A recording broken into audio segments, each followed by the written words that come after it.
Life with my Madhusudana চ্যানেলে নতুন পর্বে আপনাদের সকলকে স্বাগত জানাচ্ছি। বন্ধুরা কেমন আছেন? আশা করি সবাই সুস্থ আছেন, ভালো আছেন। মা লক্ষ্মী দেবীর অশেষ কৃপা পেতে অবশ্যই কমেন্ট বক্সে লিখুন জয় মা লক্ষ্মী দেবীর জয়। এই পর্বে বিষয় হলো বৈশাখ মাসের প্রতি বৃহস্পতিবারে লক্ষ্মী পূজার পাঁচালী ব্রত কথা। বৈশাখ মাসের বৃহস্পতিবারে পাঁচালী ভক্তিযুক্ত মনে শুনলে মা লক্ষ্মীর কৃপা সংসারে বর্ষিত হয়। পাঁচালী শুনবো, শোনার আগে লাইফ উইথ মাই মধুসূদনা চ্যানেলকে সাবস্ক্রাইব করুন, লাইক কমেন্ট শেয়ার করুন, ধার্মিক হয়ে নোটিফিকেশন ঘন্টাটা বাজিয়ে দিন। বৈশাখ মাসে প্রতি বৃহস্পতিবারে লক্ষ্মী পূজার পাঁচালী ব্রত কথা। রতা কাঠুরের পালা। লক্ষ্মীর সম্মতি কাহে দেব নারায়ণ, মর্তে কে বা তব ভক্ত কহ গো এখন। লক্ষ্মী বলে রতা কাঠুরিয়া মগ দিতে, সে মোর পরম ভক্ত রাখিও মনেতে। রোজ বনে যায় রতা কাষ্ঠ কাটিবারে, 5 বোঝা কাঠ বান্ধি লয়ে আসে ঘরে।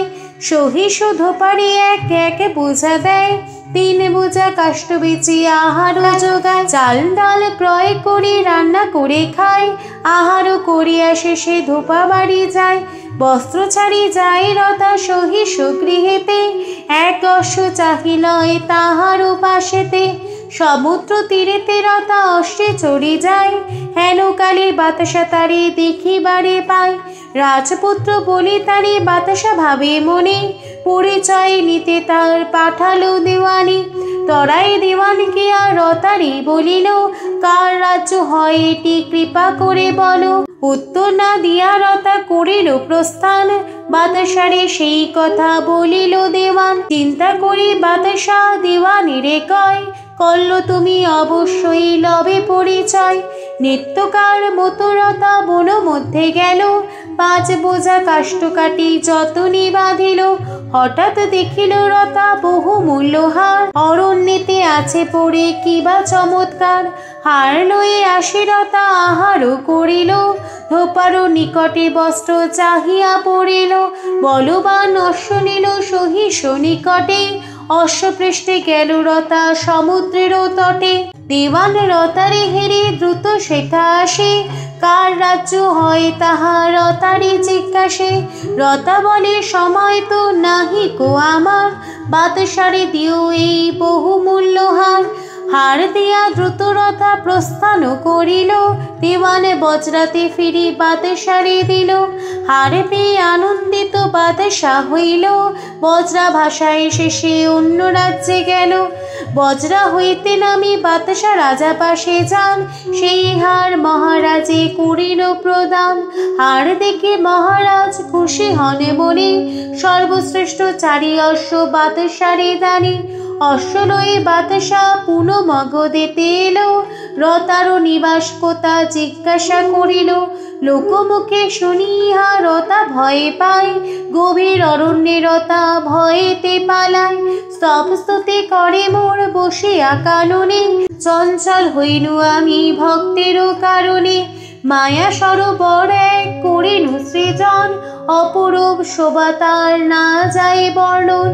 বিদ্যাধরী তথা সে স্নান করিবারে, সবাকার বস্ত্ররতা নীল চুরি করে। কুপিত হইয়া বলে বিদ্যাধরীগণ, অস্ত্র নাহি দিলে ভস্য করিব এখন। রতা বলে মোর কথা রাখো যদি সবে, অবশ্যই তোমাদের বস্ত্র ফিরে পাবে। স্বীকার করিল সব বিদ্যাধরীগণ, রতা বলে সবে যাও সমুদ্রে এখন।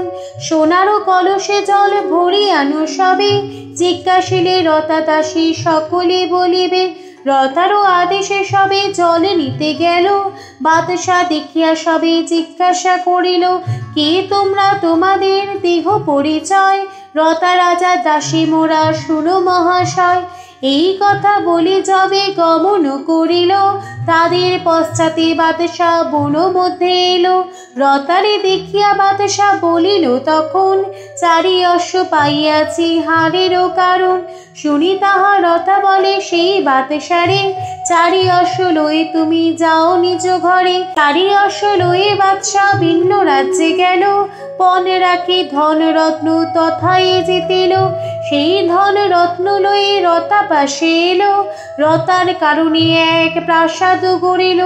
রাজ সিংহাসন গড়ি রতারি বাসায়, মহানন্দে বাদশা নিজ রাজ্য ফিরে যায়। এই রূপে ভক্ত মোর আমারও কৃপাতে, রতা কাঠুরিয়া বসে রাজা শুনেতে। ধরা ধামে মোর কৃপা যে জন লোভিবে, ভিখারি হলেও যেন রাজ্য ধন পাবে। লক্ষ্মী মুখে শুনি তুষ্ট হন জনার্দন, শঙ্কর রচিল লক্ষ্মী করিয়া স্মরণ। ইতি বৈশাখ মাসে লক্ষ্মী পূজার পাঁচালী ব্রত কথা এখানেই সমাপ্ত হইল। জয় মা লক্ষ্মী দেবীর জয়। লাইফ উইথ মাই মধুসূদনা চ্যানেলের সঙ্গে থাকার জন্য অনেক অনেক ধন্যবাদ।